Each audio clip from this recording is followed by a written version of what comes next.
ये सुर्खियों में बने रहने का तरीका है, मेडिटेशन का नहीं होना चाहिए प्रसारण। पीएम के ध्यान पर चुनाव आयोग से बोला विपक्ष।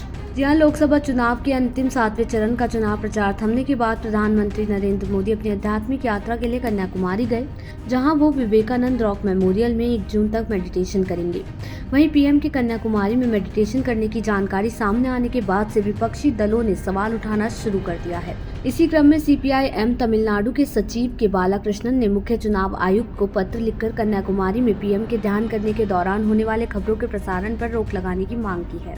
आपको बता दें, बालाकृष्णन ने अपनी शिकायत में कहा कि पीएम मेडिटेशन करना चाहते हैं, ये उनकी निजी पसंद है, लेकिन मीडिया द्वारा इसका सीधा प्रसारण करना मोदी और बीजेपी के लिए एक बड़ी प्रचार सामग्री बन जाएगी। उन्होंने इस बात पर भी जोर किया कि चुनाव के दिन तक पीएम का सुर्खियों में रहना एमसीसी का गंभीर उल्लंघन है।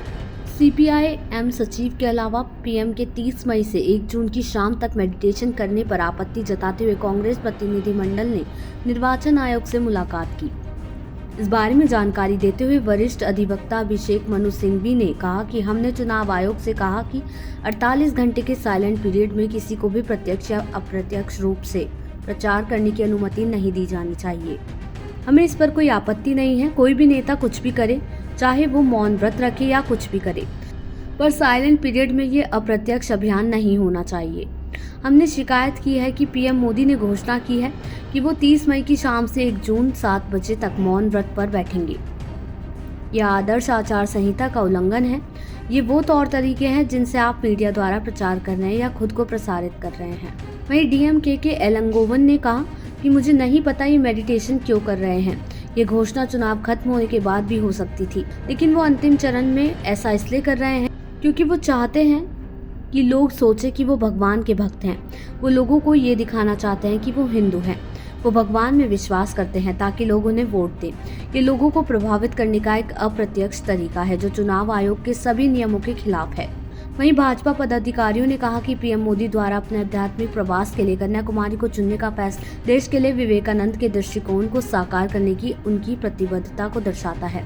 उन्होंने कहा कि जिस चट्टान पर प्रधानमंत्री ध्यान लगाएंगे उसका विवेकानंद के जीवन पर बहुत प्रभाव था।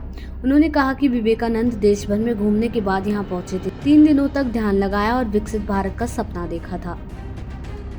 आपको बता दें, प्रधानमंत्री नरेंद्र मोदी के विवेकानंद रॉक मेमोरियल में 45 घंटे के प्रवास के दौरान भारी सुरक्षा समेत पुख्ता इंतजाम किए गए हैं। सुरक्षा के लिहाज से गुरुवार से शनिवार तक समुद्र तट पर्यटकों के लिए बंद रहेगा। इसके साथ ही निजी नौकाओं को भी चलने की अनुमति नहीं होगी। देश के दक्षिणी छोर पर स्थित इस जिले में 2000 पुलिसकर्मियों की तैनाती की गई है, जो विभिन्न सुरक्षा एजेंसियों के साथ प्रधानमंत्री के कार्यक्रम के दौरान कड़ी निगरानी रखेंगे।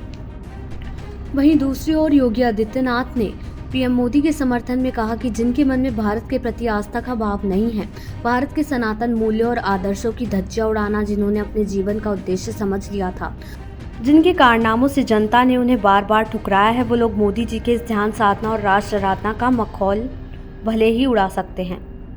इस दौरान सीएम योगी ने उन लोगों पर भी निशाना साधा जो कन्याकुमारी में प्रधानमंत्री मोदी की ध्यान साधना की आलोचना कर रहे हैं।